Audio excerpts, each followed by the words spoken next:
안녕하세요. 돈 되는 상식입니다. 오늘은 청약 통장과 관련하여 바뀌는 두 가지에 대해서 빠르게 말씀드리도록 하겠습니다. 국토교통부는 민생토론회 후속조치 점검회의를 개최하고 이 같은 내용이 담긴 민생토론회 후속 규제 개선 조치를 발표했습니다. 우선 주택 청약 통장을 만드는 이유는 내 집 마련을 하기 위한 목적이 가장 큽니다. 또한 청약 통장은 공공, 민영 아파트의 분양을 받기 위해 청약 자격을 얻기 위한 통장이기도 합니다. 그럼 청약 통장의 종류는 뭐가 있을까요? 청약 저축, 청약 예금, 청약 부금, 청약 종합저축, 청년 우대형, 청약 종합저축이 있습니다. 청약 저축은 신규 가입이 불가하고 기존 가입자만 청약이 가능하며 85제곱미터 이하 규모의 국민주택에 청약할 수 있습니다.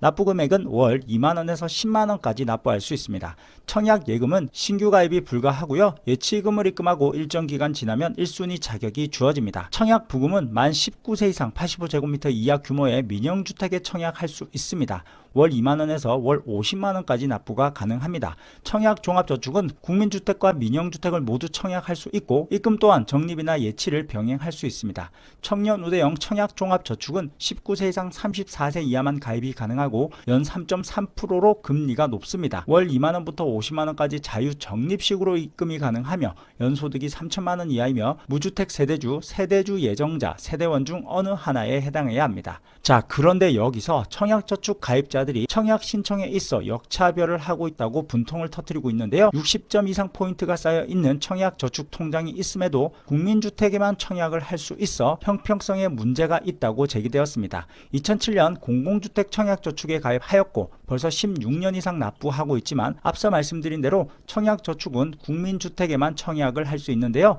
지금같이 공공분양은 거의 없고 90% 이상이 민영주택인 걸 감안한다면 청약저축은 솔직히 쓸모가 없게 되었습니다. 2009년에 들어서면서 공공주택과 민영주택 두 곳에 모두 넣을 수 있는 청약종합저축통장이 출시되었지만 이전에 가입한 청약저축과 청약예금 등은 공공주택 또는 민영주택 하나에만 청약을 할 수 있어 2009년 이후에 청약저축통장에 가입한 사람과의 형평성에 문제가 있어 보이네요. 가입기간은 6개월 미만 1점부터 시작을 하고 쌓아놓은 포인트는 전환되지 않기 때문에 청약종합저축으로 갈아타기도 쉽지 않은 상황입니다. 때문에 오래전 청약저축에 가입한 사람들은 손해를 보고 있는 상황이었습니다. 하지만 이런 역차별 논란에 종지부를 찍게 되었는데요. 통장 유형에 따라 민영, 공공주택 하나만 청약이 가능했던 종전의 청약예금, 부금, 청약저축통장 등 입주자 저축을 모든 주택 유형에 청약할 수 있는 주택청약종합저축통장으로 전환을 허용한다고 밝혔고 전환 시 종전통장의 기존 납입 실적은 그대로 인정한다고 밝히면서 앞으로는 예전에 만들었던 청약통장도 청약종합저축통장으로 전환하고 나면 민영, 국영 상관없이 청약할 수 있게 됩니다.